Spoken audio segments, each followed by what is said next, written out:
You've probably had those moments where it feels like no matter how hard you try, sadness just follows you around.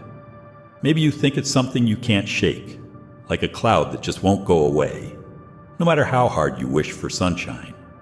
Maybe you've been carrying that feeling for days, weeks, or even years. It's the kind of sadness that seems almost inevitable, something that just happens to you, and you're left wondering, why me? Why does this keep happening? Why can't I just feel better? You're not alone in this. It's a human experience, one we all deal with in some form or another. But what if I told you that this sadness, this weight you're carrying, is not actually as unavoidable as you think? Let's take a step back for a moment and think about it. Why do you get sad? It's not because life is inherently unfair or because you're cursed. It's not because there's some giant cosmic force out to get you. It's because of how you interpret what's happening around you. Think about the last time you felt sadness creeping in, whether it was after a breakup, a job loss, or just the weight of another bad day. It wasn't the event itself that caused your pain. It was how you saw that event. Think about it. How much of your suffering comes from the stories you tell yourself about what happened? When things go wrong, we tend to make it personal. We start thinking, this is who I am. This is what my life has come to. I can't handle this. I'm not good enough. We internalize our setbacks and allow them to define us. We ask, why did this happen to me? But the more important question is, why do I see this as something that defines me? Imagine for a moment you're walking through your day and everything seems fine. But then you get some bad news. Maybe a friend cancels plans, or someone gives you critical feedback at work. Suddenly, your mind races. You start replaying the moment over and over in your head, asking yourself if it was something you did wrong. You start imagining worst-case scenarios, thinking about how it might impact your relationships or your career. And before you know it, what seemed like a minor setback turns into this massive emotional storm that you feel you can't escape from. You start feeling like this sadness is permanent, like it's going to stay with you forever. But here's the thing, it doesn't have to be this way. This is where Stoicism comes in, and it's not just some ancient philosophy that's disconnected from real life. No, Stoicism is all about how you approach and process what happens to you. It's about realizing that the thing you've been calling sadness isn't a punishment or some inevitable part of your existence. It's a response, a judgment you've made about an event. And the moment you understand that, you can shift your perception. That's the first step to truly understanding and moving past sadness. Let's pause for a second and really think about this. What if you could rise above sadness, not by suppressing it, not by pretending it doesn't exist, but by actually seeing it for what it is? Imagine being able to say, this is just a feeling, not my reality. I'm in control of how I respond to this, not the event itself. This doesn't mean the sadness will go away immediately.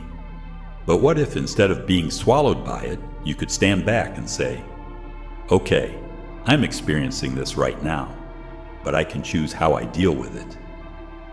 I know this might sound like a bit of a stretch, but hear me out. Think about how many times you faced a challenge, only to look back and realize that the way you thought about it in the moment wasn't the full story.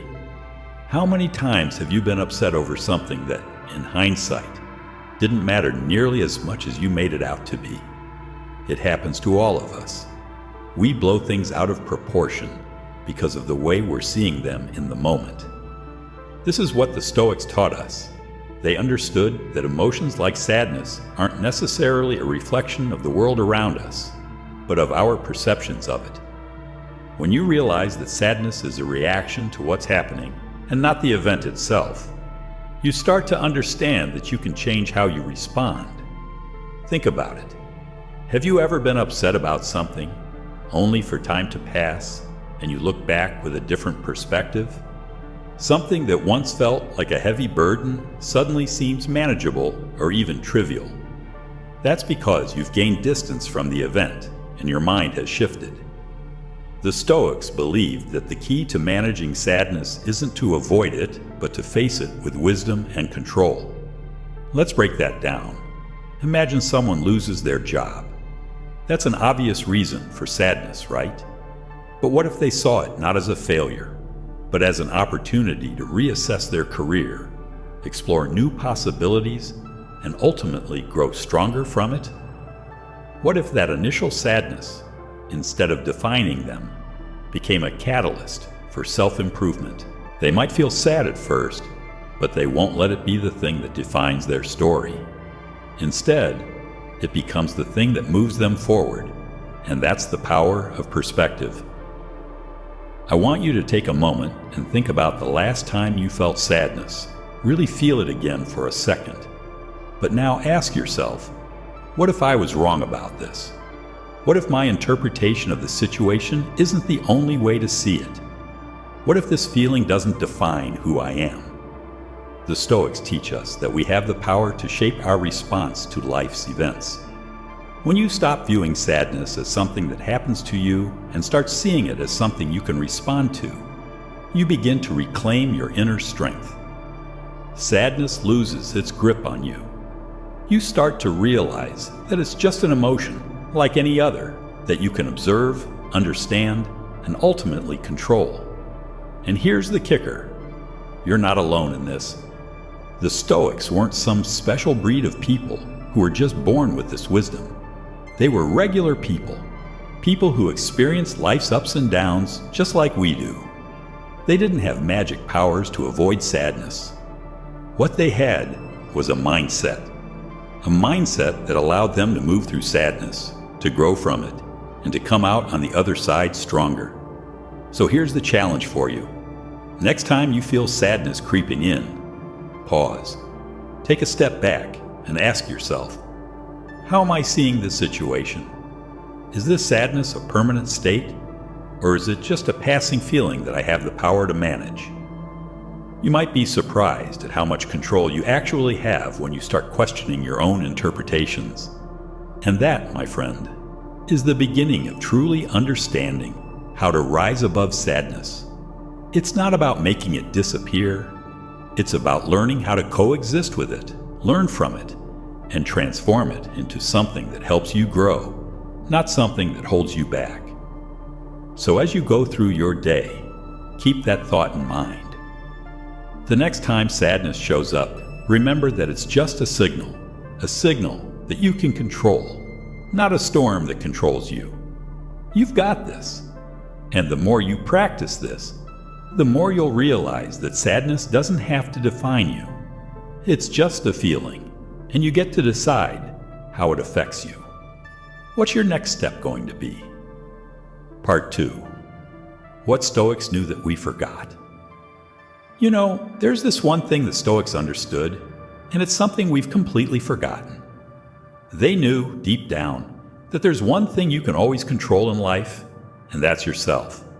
But for some reason, we've been conditioned to think we can control everything else, the people around us, our circumstances, how others treat us, our success or failure.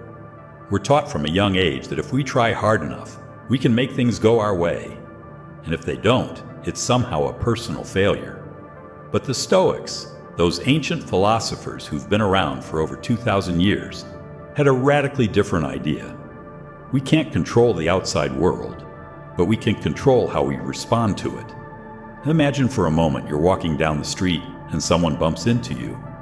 They don't apologize, and you feel a surge of anger. Your immediate reaction might be to blame them. How rude! Who does that? And for the rest of your day, you might carry that frustration with you, letting it color your interactions, your thoughts, even your mood. Now picture this. What if you didn't let that moment control your emotions?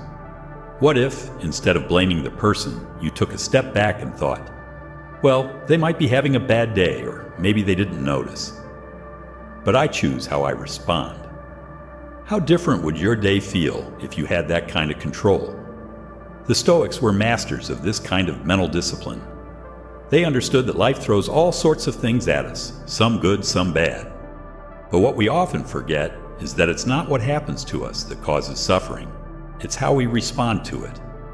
Think about the last time you got upset over something and then realized, maybe hours or even days later, that it wasn't as big of a deal as you made it out to be. When we let our emotions take over, when we feel like everything is happening to us, we forget the simple truth. We are the ones who create meaning from events, not the events themselves. The Stoics didn't deny that pain or sadness existed. They weren't robots. What they understood, though, was that these feelings, however intense, don't need to dictate our lives. Take Marcus Aurelius, for example.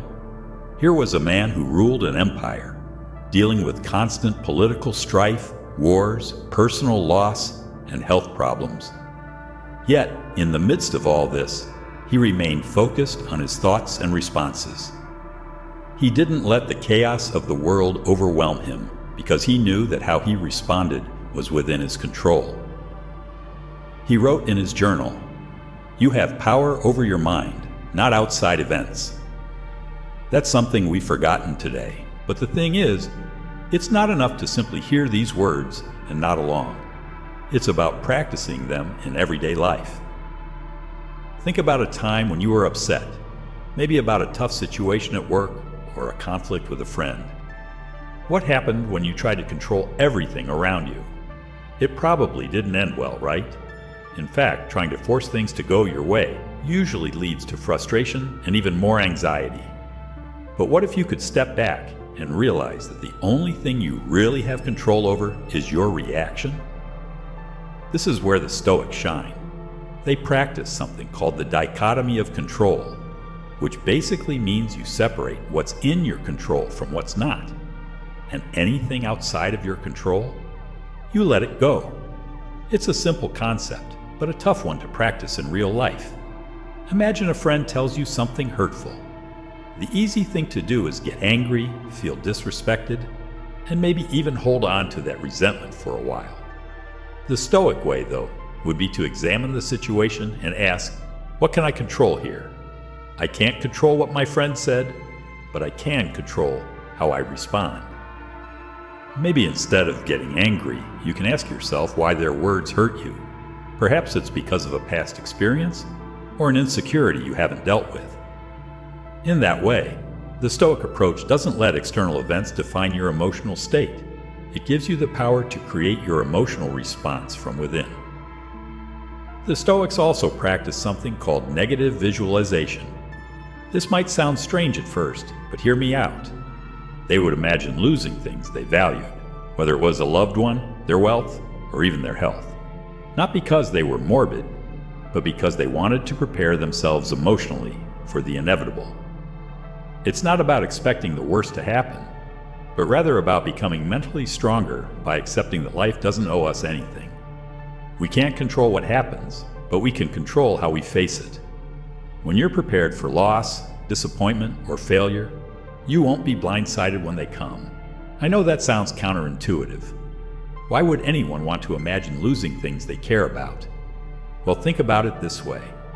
Have you ever experienced a sudden loss, like a breakup or the death of someone close to you, and it felt like your whole world was ripped away? That's because we don't expect loss, so when it comes, it overwhelms us. But if we prepared ourselves for it, if we practiced accepting that nothing in life is permanent, that everything is fleeting, then when loss inevitably strikes, we wouldn't be as shattered by it. The Stoics weren't trying to make themselves immune to sadness. They were simply practicing acceptance. They understood that life is unpredictable, and by preparing for the worst, they could face it with grace when it happened. This isn't about living a life of cynicism or fear. It's about living with a deep sense of presence and inner peace, knowing that, while you can't control everything, you can always control yourself. You can choose how to respond. You can choose to see the lessons in difficult moments. And with that choice comes freedom. The freedom to not be swept away by every negative emotion or external circumstance. Instead, you rise above it. So, what did the Stoics know that we've forgotten? They knew that emotional mastery comes from within. They knew that no matter what happens in the world around you, it's your reaction that defines your peace. They knew that by practicing acceptance and focusing on what you can control, you could lead a life of true emotional freedom. And above all, they knew that you don't have to be a slave to your emotions or circumstances. You can be the master of your own mind. Imagine waking up every day with this mindset. What would change in your life? How much more peace would you feel if you could stop letting external events determine how you feel? What if every difficult situation became a chance to practice this new way of thinking? The Stoics weren't born wise. They just practiced these principles every day. And you can too.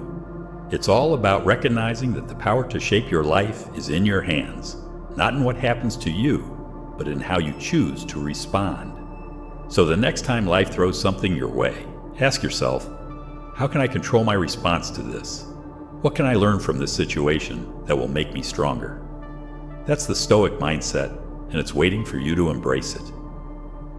Part 2. How to break the cycle. Detach and reframe. You know, there's a funny thing about sadness. It doesn't just happen in the moment. It lingers, doesn't it? It creeps into the corners of your mind. It builds on itself.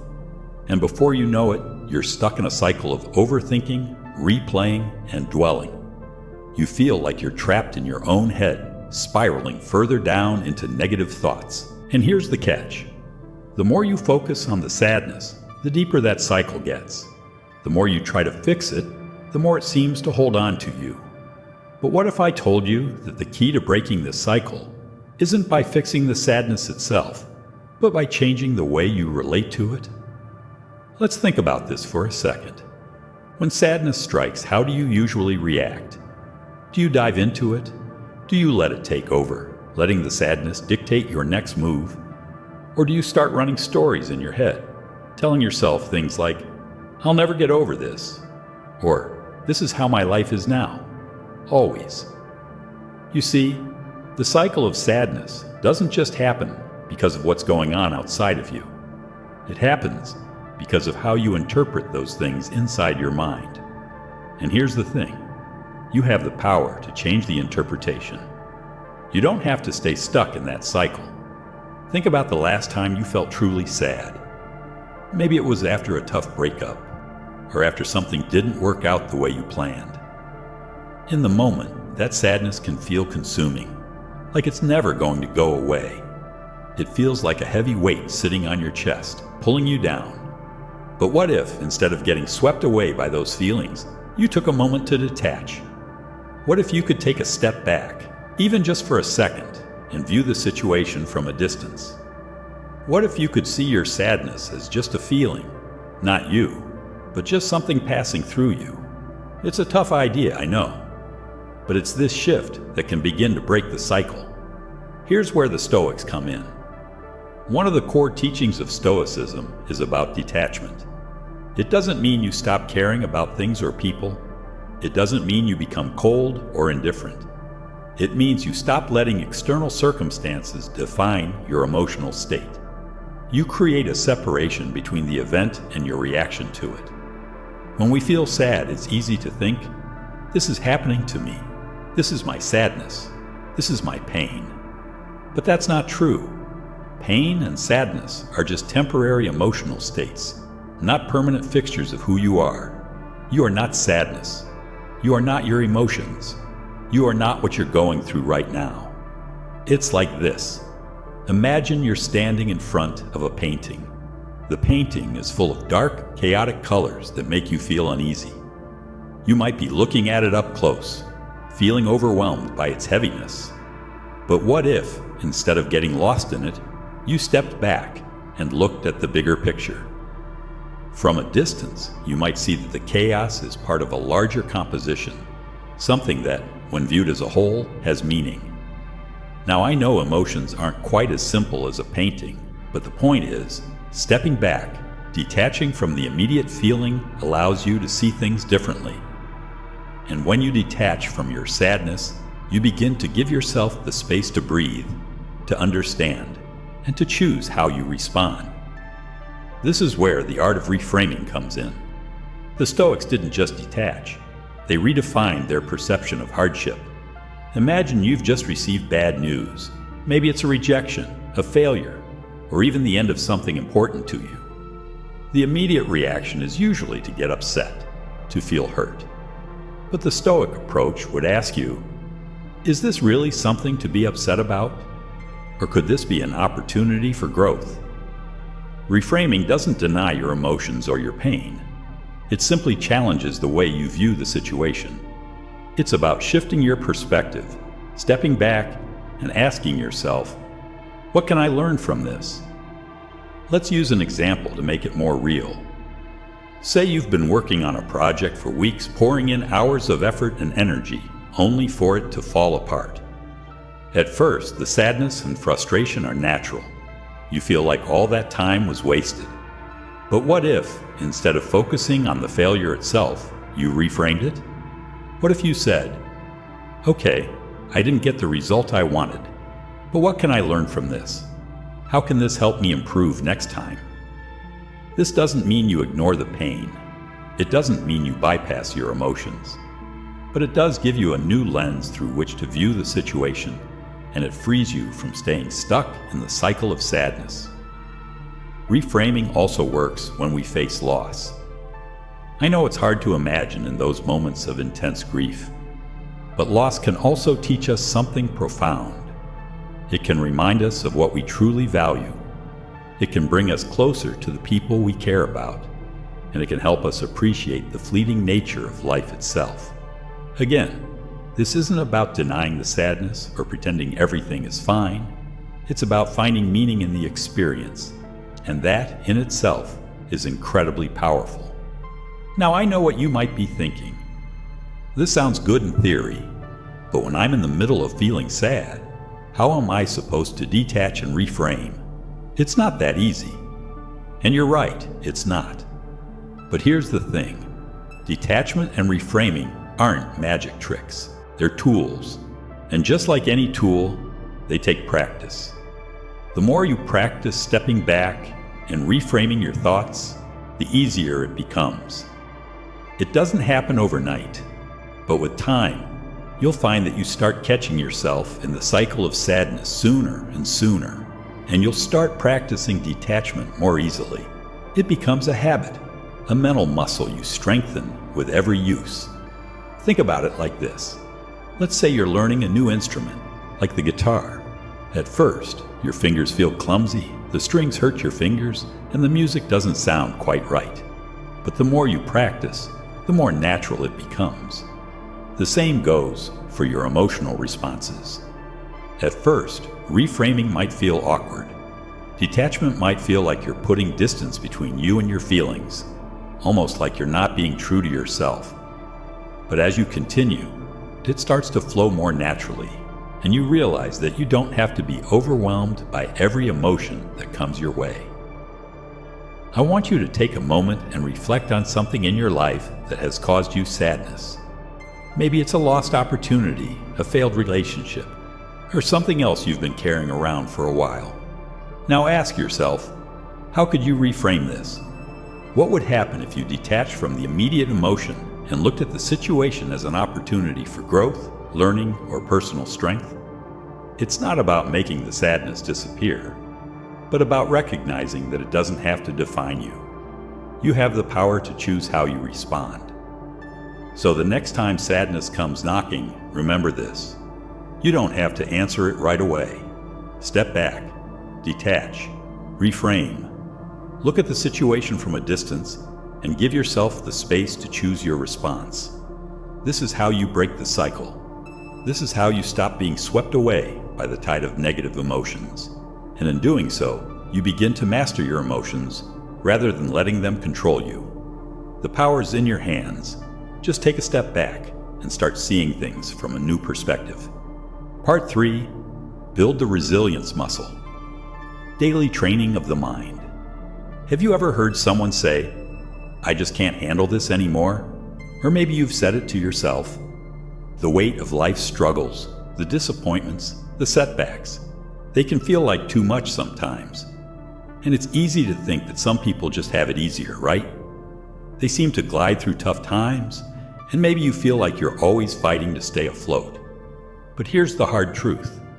The difference between someone who crumbles under pressure and someone who rises above it is not luck. It's resilience. And just like any other muscle in your body, resilience is something you can build. But here's the kicker. It doesn't come from waiting for life to get easier. It comes from intentionally training your mind to respond differently to life's challenges every single day. You see, resilience isn't some magic quality that you either have or you don't. It's a skill. And like any skill, the more you practice it, the better you get at it. Think about it this way. When you're in a tough situation, your initial reaction might be to panic, get frustrated, or feel hopeless. We all do it. It's natural. But what if, over time, you could train yourself to pause before reacting? What if, when something goes wrong, you could step back and choose to respond with calmness and clarity? What if, instead of seeing every setback as a roadblock, you saw it as an opportunity to grow? This is where building resilience starts. Not when everything is smooth, but when life challenges you. Let's take a real-world example. Think about an athlete who's training for a big competition. They don't wait for the day of the race to start practicing. They don't just wake up one morning and expect to run a marathon without putting in the work. Every day, they push their limits, whether it's through running, lifting weights, or focusing on their mental toughness. It's those small, consistent efforts that build the strength needed to succeed when it matters. And that's how mental resilience works too. The key to building your resilience muscle is not to wait for a crisis to hit. It's not about waiting for the worst to happen and then hoping you'll rise to the occasion. No, resilience is something you practice when things are calm. It's in the little moments of everyday life.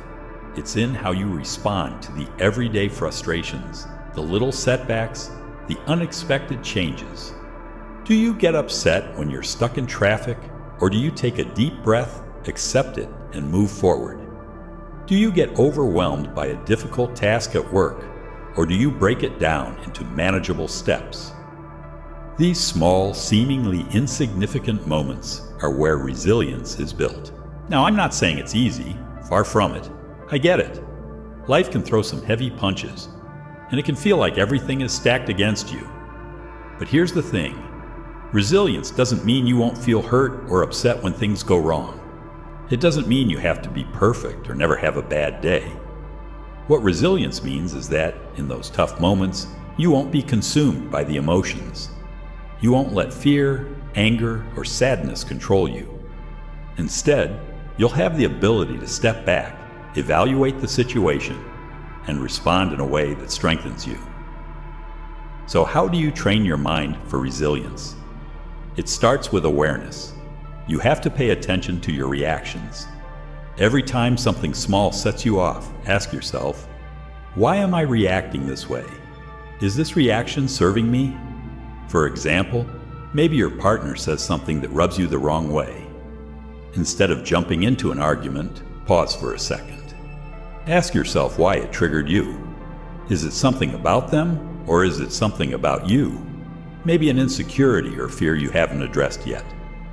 By observing your emotions instead of acting on them impulsively, you start to take control over how you respond to the world.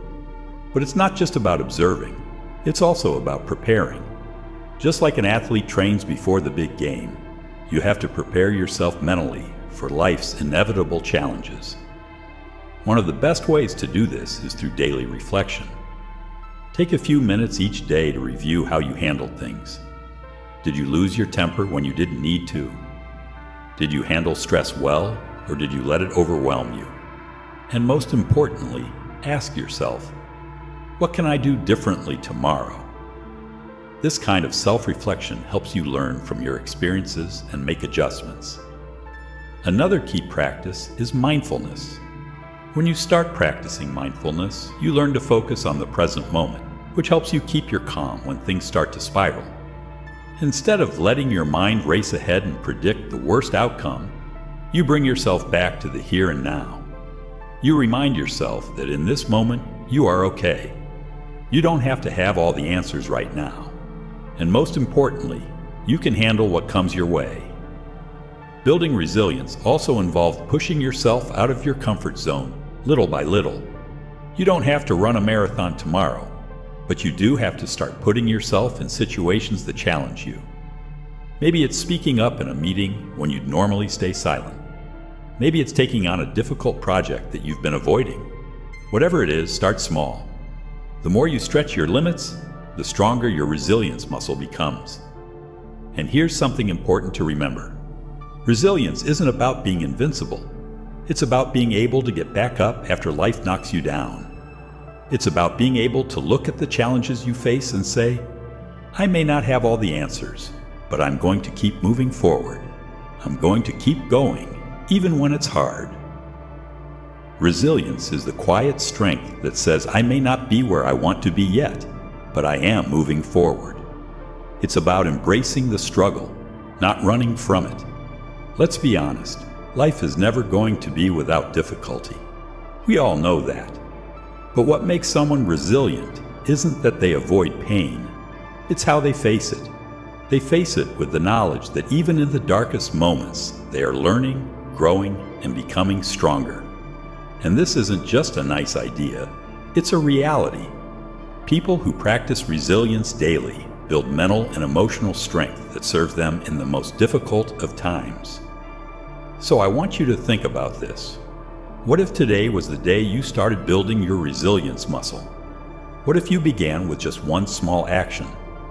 What if you could catch yourself in the moment the next time life starts to get overwhelming and choose to respond differently? The more you practice this, the easier it gets. You'll start noticing that you're not so easily rattled by the things that used to throw you off. You'll see yourself facing adversity with a steadiness that you didn't think was possible. And when that happens, you'll realize that resilience isn't just something you have, it's something you create. Every challenge, every setback, every disappointment is an opportunity for you to build that resilience. Every time you handle stress, every time you choose calm over chaos, you're strengthening your mind for the next big challenge. So, start today. Start small. Because the next time life comes at you, you'll be ready. You'll have the resilience you need to rise above it. And that's a power no one can take from you. Part 4. The final shift. From sadness to inner power. You've made it this far. You've learned to understand sadness, to detach from it, to reframe it, and to build resilience in the face of it. Now, we're at the turning point, the moment when everything begins to shift. The real power, the final transformation, lies not in pushing sadness away or pretending it doesn't exist. It lies in turning that sadness into something that works for you, something that becomes a stepping stone, not a stumbling block. This is where the magic happens. This is where you take everything you've learned and transform it from something that drains you into something that empowers you. Think about it for a second. All of the greatest stories, all of the most inspiring people, have one thing in common. They didn't avoid the hardships. They didn't shy away from the pain. No, they used it. They took their pain and they alchemized it into something that fueled their growth. They understood that their greatest moments of strength often came from their lowest points of sadness. You know the saying, what doesn't kill you makes you stronger? Well, that's not just a cliche. It's a truth that we see reflected in the lives of people who've truly embraced their hardships and turned them into something positive. Now, I know that's not always easy to believe when you're in the thick of it. When the sadness feels like it's overwhelming you, when the weight of it feels like too much to bear. In those moments, it's easy to think that it's never going to end. You might feel like it's a part of you, something that defines you. But I promise you this, sadness does not have to be your identity. It's just a feeling, one that passes, one that can be understood, processed, and ultimately used to make you stronger. The key is shifting your mindset, learning to see that sadness is not something you're stuck with. It's something you can transform, something that can become a powerful force for your own growth and resilience. Think about a time in your life when you were knocked down. Maybe it was a breakup, a job loss, or a personal failure. In the moment, it probably felt like the end of the world. You may have thought that you couldn't go on, that the sadness would consume you. But think about how much you've learned since then. Think about the strength that came from surviving that moment, from facing the sadness head on and pushing through it. Now imagine being able to take that strength, that lesson, and use it every time life challenges you. What would your life look like if you saw every setback, every disappointment, not as something that defeats you, but as an opportunity to tap into your inner power? The truth is, you already have that power within you. You've had it all along. But when sadness hits, we forget about it.